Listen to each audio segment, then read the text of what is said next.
అందరికీ నమస్కారం అండి. నేను డాక్టర్ ప్రత్యూష.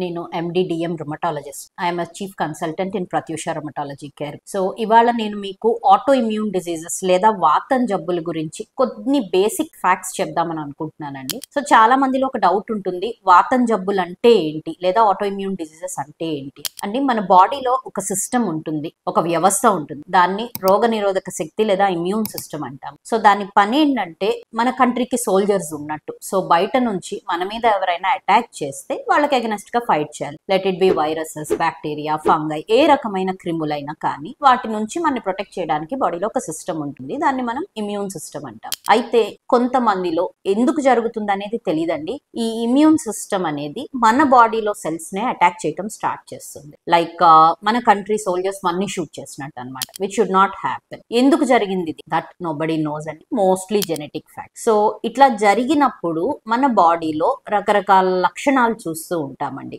వాటిని మనం ఆటో ఇమ్యూన్ డిసీజెస్ లేదా వాతం జబ్బులు అంటాం.